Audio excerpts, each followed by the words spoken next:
사랑합니다. 눈을 뚫고 오셨네요. 눈을 뚫을 만큼 하나님께서 저와 여러분의 가정과 삶에 복을 뚫어주시는 은혜가 있길 간절히 소망합니다. 이미 알고 계시겠지만 사사시대는 이스라엘 백성들이 자기가 왕이 되어 자기 소견에 따라 행했던 시대였습니다. 여호와 앞에서, 여호와의 목전에서 악을 행했던, 반역이 반복됐던 시대였습니다. 이들이 하나님 목전에서 반복했던 그 반역, 악은 무엇이었습니까? 그것은 가나안 사람들이 섬기던 바알과 아스타로 신을 섬기는 것이었습니다. 가나안 사람들은 바알과 아스타로 이 두 신을 섬기면서 이 두 신이 서로 사랑하면 이 신이 가축과 자손들에게 그 수를 많게 해줄 것이고 땅의 소출도 풍성하게 해줄 것이다. 다시 말해 이 두 신이 서로 사랑하면 우리는 풍요를 누릴 수 있다라고 생각했습니다.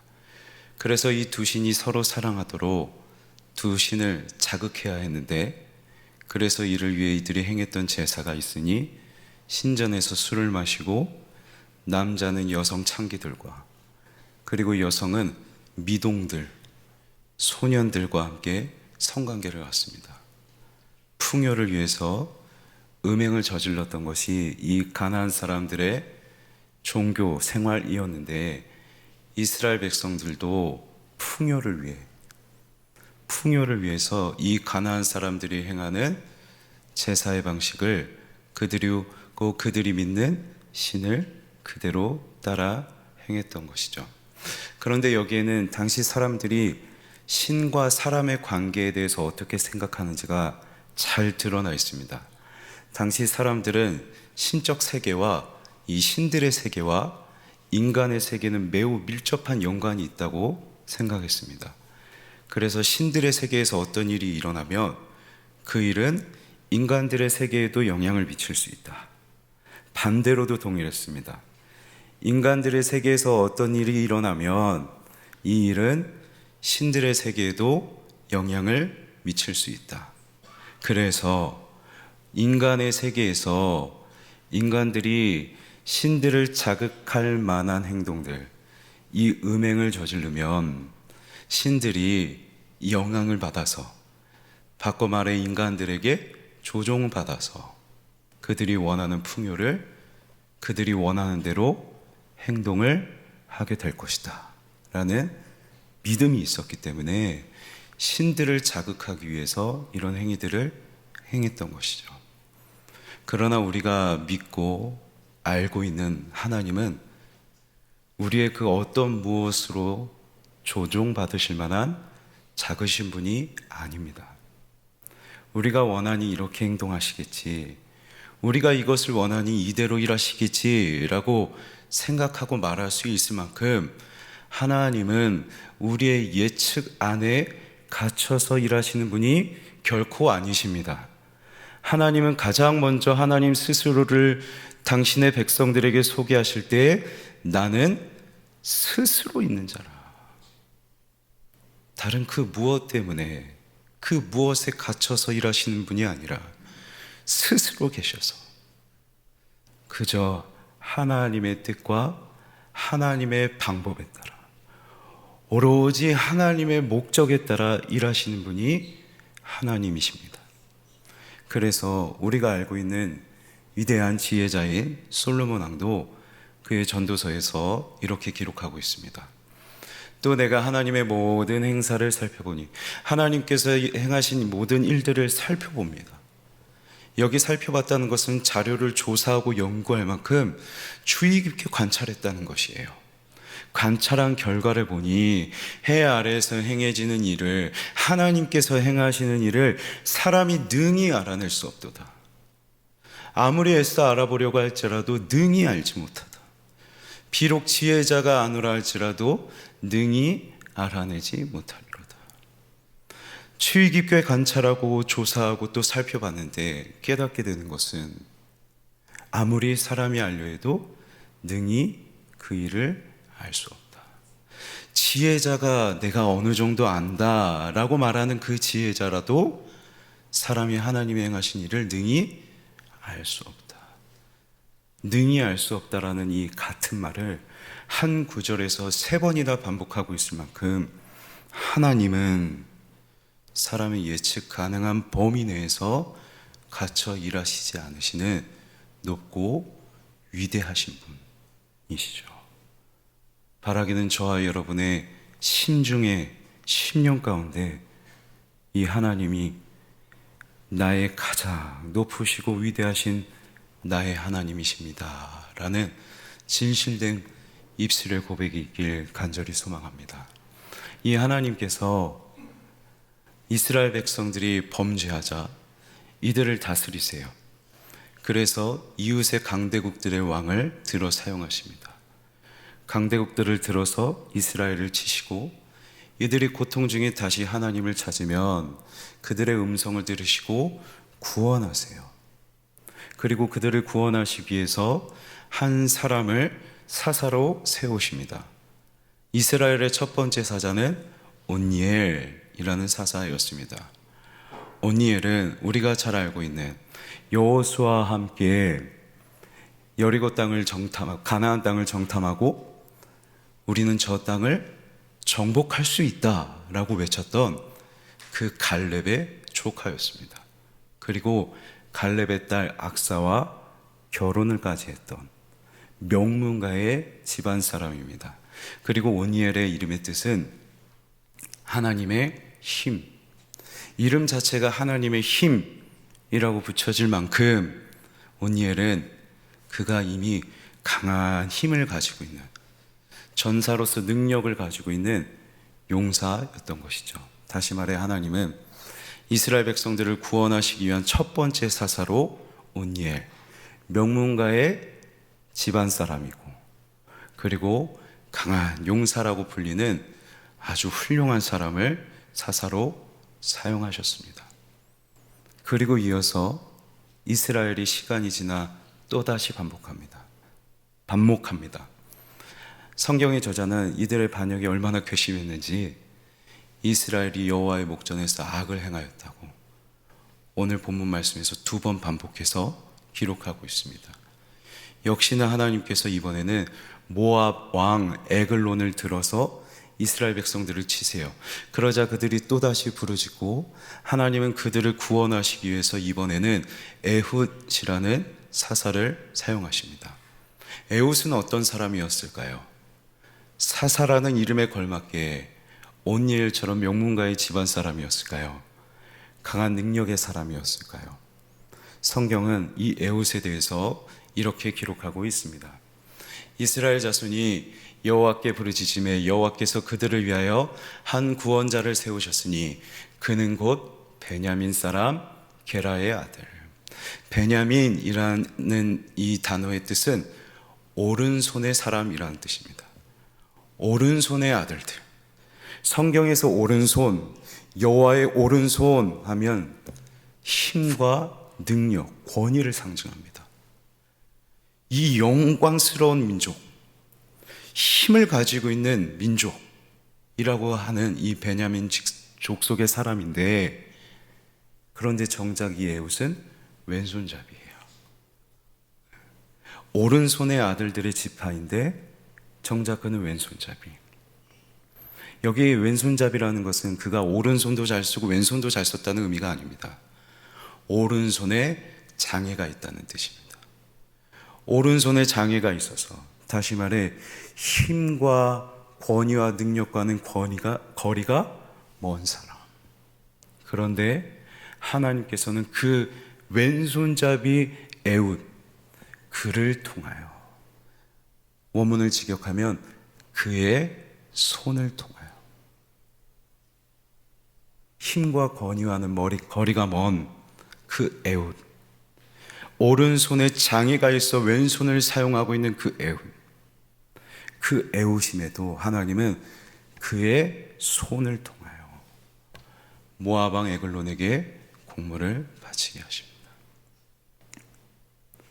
우리는 여기서 다시 확인할 수 있는 것이 있습니다. 하나님께서는 이스라엘을 심판하시기 위하여서 열방의 강대국도 사용하십니다. 또 이스라엘을 구원하시기 위하여 사사를 사용하실 수도 있는 분이십니다. 열강을 흥왕하여서 이스라엘을 망하게도 하실 수 있는 분이시고, 열강이 망하여서 이스라엘이 구원하는 것도 하나님의 손 안에 달려 있습니다. 그리고 심지어 하나님은 이스라엘을 구원하기 위해 사사로 명문가의 집안에 힘이 있는 용사도 사용하실 수 있는 분이지만, 오른손에 장애가 있어 힘과 권위하는 거리가 먼 왼손잡이 에훗도 사용하실 수 있는 하나님이십니다. 우리가 다시 확인할 수 있는 것, 하나님은 사람의 예측 안에서 일하시는 분이 아니십니다. 하나님의 뜻이 있다면, 하나님의 분명한 목적과 계획이 있다면 하나님은 얼마든지 그대로 온전히 하나님의 방법과 하나님의 뜻대로만 일하시는 하나님이신 것이죠. 이제 이어지는 말씀을 보면 에훗이 이 칼날을 오른쪽 바지 속에 숨겨놓은 채 이 에글론 왕 앞에 다가갑니다. 에글론 왕은 어떠한 사람이었을까요? 이 에글론에 대해서 성경은 딱 두 가지만 기록하고 있는데, 하나는 그가 모압 왕이라는 것입니다. 모압은 역시 우상을 섬기던, 철저하게 우상을 숭배했던 나라였습니다. 심지어 전쟁에 출정하기 전에는 마다들을 제물로 바쳐 인신제사를 드릴 만큼 극진하게도 우상을 숭배했던 그런 나라의 왕이었으니, 에글론도 철저하게 우상을 숭배했던, 하나님을 대적했던 인물이었을 겁니다. 그래서인지 후에 에훗이 이 왕 앞에 나아가서 내가 하나님의 명을 받고 하나님의 말씀을 받고 당신 앞에 왔습니다 하니 에훗이 그 자리에서 벌떡 일어나요. 하나님의 말씀을 가지고 내가 왔다고 하니까 성을 이기지 못해서, 이 분노를 참지 못해서 벌떡 일어나야 할 만큼 에글론은 하나님을 심각하게 대적했던 인물이었던 것이죠. 또한 성경은 그가 비대했다, 비둔하였다라고 기록하고 있습니다. 매우 살이 쪄서 몸집이 컸다는 의미예요.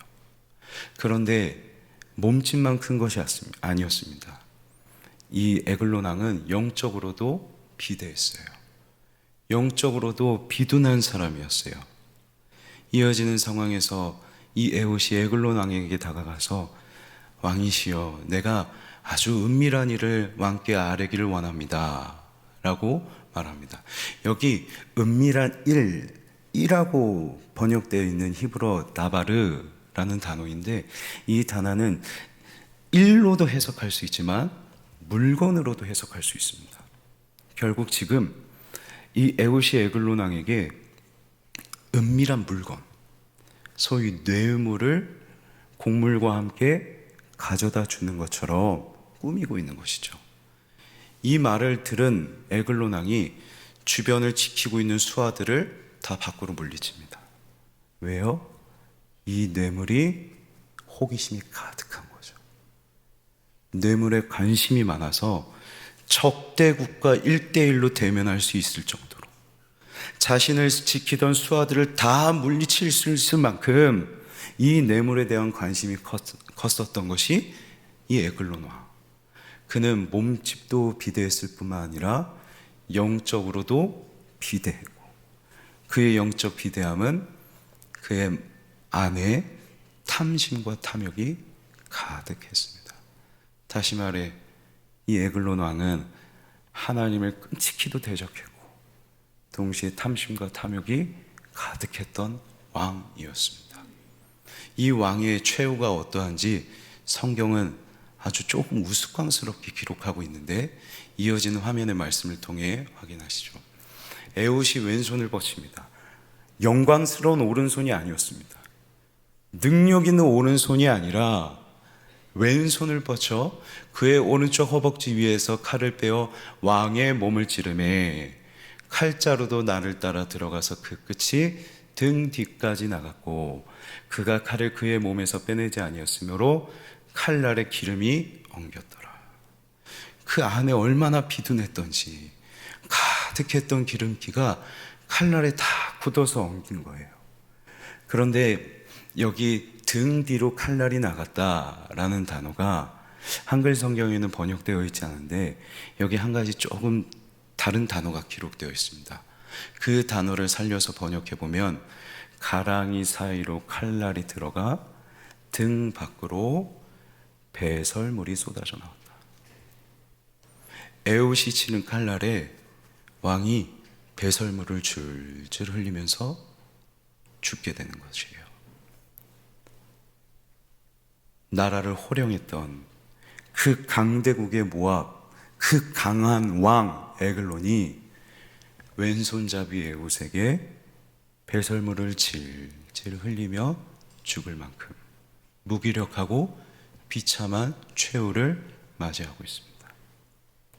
하나님은 강한 나라의 강한 왕도 무기력하고 비참하게 죽이실 수 있으신 분이십니다.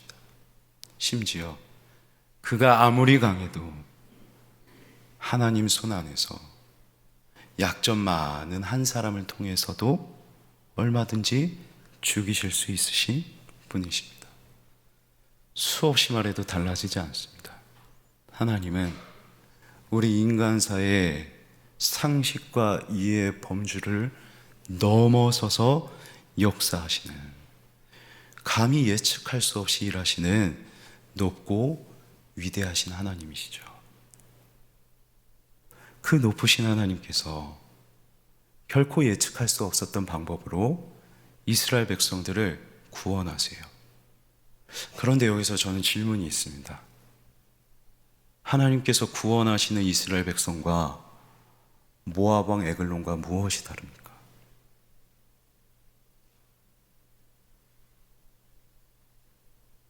풍요를 위하여 바알과 아스다롯을 섬기는 이스라엘 백성들과 우상 숭배하며 하나님을 대적하고 탐심과 탐욕이 가득했던 이 에글론 왕과 무엇이 다를까요? 다르지 않습니다. 똑같습니다. 그리고 어쩌면 이 이스라엘 백성들과 같이 오늘날 현실을 살아가면서 세속을 쫓아 살아가는, 뜨겁지도 차지도 않은 회색 신앙으로 살아가는 저와 여러분도 이 이스라엘과 모압의 에글론과 다르지 않을 수 있습니다. 그렇다면 우리는 이것을 예측할 수 있을 겁니다. 만약 저 이스라엘이 모압 왕 에글론과 다르지 않다면 에글론이 맞이하였던 그 비참하고 무기력한 최후를 이스라엘 백성들도 얼마든지 맞이할 수 있겠구나. 그리고 더 나아가 그들과 다르지 않은 우리도 무기력하고 비참한 최후를 그 하나님의 극심 진노 아래에서 맞이할 수밖에 없겠구나 라고 우리는 예측할 수밖에 없을 겁니다. 똑같으니까 똑같은 결과를 맞이해야 되는 것이 우리가 이해할 수 있고 예측할 수 있는 결과인 것이겠죠.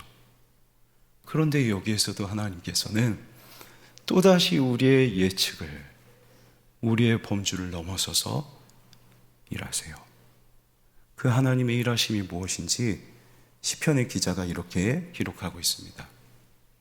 시편 44편 말씀은 후에 이스라엘 백성들이 예루살렘 성전에서 예배를 드릴 때 지난날 가나안 땅에서의 하나님의 돌보심을 돌이켜보며 찬양하고 있는 가사예요. 그들이 자기 칼로 땅을 얻어 차지함이 아니요, 이스라엘 백성들이 가나안 땅에 정복했습니다. 그 정복한 것도 그들 스스로 차지한 것도 아니고 그들의 팔이 그들을 구원함도 아니라 범죄하였고 강대국으로부터 침략하였고 그 강대국이 멸망함으로 구원을 받았으나 스스로 구원함이 아니라 오직 주의 오른손과 주의 팔과 주의 얼굴의 빛으로 하셨다. 이스라엘 백성들이 범죄하였음에도 구원받았던 것은 그들의 팔로 행한 것이 아니라 주의 오른손으로 하신 것이다. 그렇다면 주께서 왜 그들을 구원하셨느냐? 주께서 그들을 기뻐하신 까닭이니이다. 여기 주께서 그들을 기뻐하셨다라는 단어는 호의로 그들을 받아주셨다. 받아주지 못할 사람들인데, 받아줘서도 안 될 사람들인데 호의로, 은혜로 그들을 받아주었다. 용서해 주었다. 마땅히 죽여야 할 대상인데, 마땅히 죽임받아야 될 대상인데, 마땅히 진노의 저주 아래 놓여야 할 대상인데, 하나님께서는 그 이스라엘 백성들을 오히려 호의로 받아주셨다. 이것이 가장 예측할 수 없는 하나님의 일하심이었습니다. 마찬가지로 동일하게 오늘날 세속의 가치를 따라 우상 숭배하며 살아가고 있을 저와 여러분을 예측할 수 없는 방법으로 하나님은 구원하시기 위하여 이런 우리를 역시 호의로 받아주시고 은혜로 용서하시기 위하여 하나님, 우리 예수님은 또 예측할 수 없는 방법으로 행하신 일이 있으니 하나님이 사람이 되시는 예측할 수 없는 방법으로 죄 없으신 분이 십자가에서 죽으시는, 죄인 되어 사형수가 되시는 그 예측할 수 없는 방법으로 선인을 위하여, 의인을 위하여 죽으시는 것이 아니라 죄인이자 원수된 자들을 위하여 죽으시는 그 예측할 수 없는 방법으로 저와 여러분을 위해 일하십니다. 그래서 그 하나님의 호의를 알면 높고 높으신 그 위대하신 하나님께서 가장 낮고 낮은 이 반역자들에게 주시는 이 놀라운 호의를 알면, 정말로 알면요, 그가 할 수 있는 고백이 있습니다. 그가 할 수밖에 없는 고백이 있습니다. 그 고백을 시편의 기자가 이어서 행하는데 화면의 말씀을 통해 확인하시죠. 하나님이여, 주는 하나님이 나의 주인이십니다. 그리고 하나님이 나의 왕이십니다. 각기 소견에 따라서 하나님을 주로, 하나님이 왕을 아닌 나를 주로, 나를 왕으로 삼고 살고 수많은 우상들을 왕으로 주로 살고 살았던 자들이 이제 다시금 하나님 앞에 와서 하나님이 나의 주시오, 하나님이 나의 왕이십니다 라고 고백해요. 야곱에게 구원을 베푸소서. 야곱이 누구예요? 자기 탐심을 따라, 자기 욕심을 따라, 자기 소견대로 행했던 그 사람, 그 야곱과도 다르지 않은 나를 주님 용서하소서, 구원하소서. 다시금 그가 외면했던 하나님 곁에 서겠다고, 위대하신 그 하나님이 가장 낮은 자에게 베풀어 주신 호의를 정말 알면 다시금 그 하나님 곁에 서겠다고, 다시금 그 하나님 편에 서겠다고, 내가 의지하였던 세상의 다른 신들이 아니라 다시금 그 하나님을 나의 주, 나의 왕으로 모시며 살겠다고 고백하고 있는 것이죠.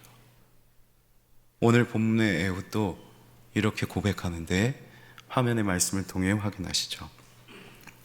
그가 이르러 에브라임 산지에서 나팔을 불매. 나팔을 부는 것은 이제 이스라엘 모든 지파들이 이 전쟁에 참여하라는 겁니다.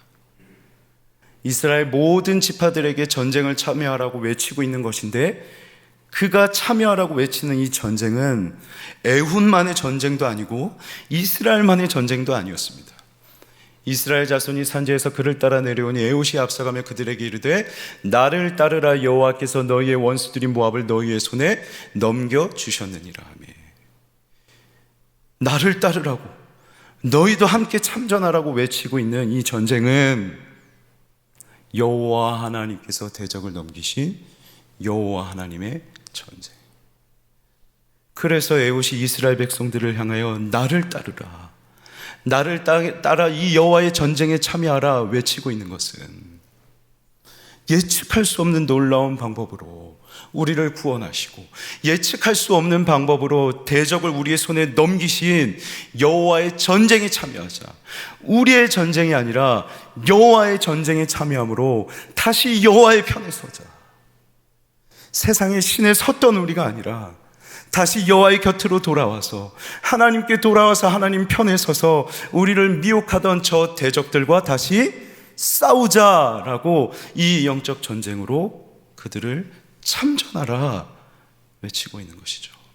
사랑하는 성도 여러분, 오늘 말씀 앞에서 이 거룩한 날팔 소리가 저와 여러분 마음에 울리면 좋겠습니다.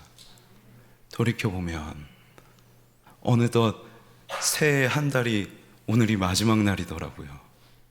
호기롭게 새해를 출발했는데 한 달을 돌이켜보니 여전히 작년과 다르지 않게 내 모습은 내 소견을 따라 살아가는 모습일지도 모르겠습니다. 내 마음 안에도 기름기가 엉켰던 그 비둔했던 에글론처럼 세속의 가치도 그것들을 향한 탐심과 탐욕이 기름처럼 엉겨 있는지도 모르겠습니다. 이런 나를 다시 한번 돌이켜보며 주님, 나의 영혼을 깨우셔서 이런 나를 호의로 받으시는 하나님 앞에 나아가 다시금 주님 곁에서는 내가 되게 해주십시오 라고 고백하는 이 기도 시간이 되면 좋겠습니다. 그래서 하나님 편에 서서 나를 미혹하는 저 세상을 대적하여 싸우고 나를 미혹하는 저 세상에 쉬이 넘어지는 나 자신과 싸우는 거룩한 전쟁에 참여하는 저와 여러분이 되면 좋겠습니다. 말씀을 맺겠습니다. 높으신 하나님께서 말할 수 없는 호의로 다시 저와 여러분을 부르십니다. 호의로 저와 여러분을 다시 받으시고 하나님 곁에 서기를 원하십니다.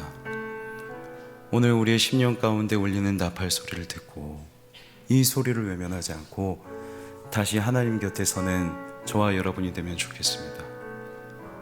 지난 한 달 작년과 다르지 않게 세상에 가까이 있었던 우리를 다시금 돌이켜서 하나님 곁에 다시 서고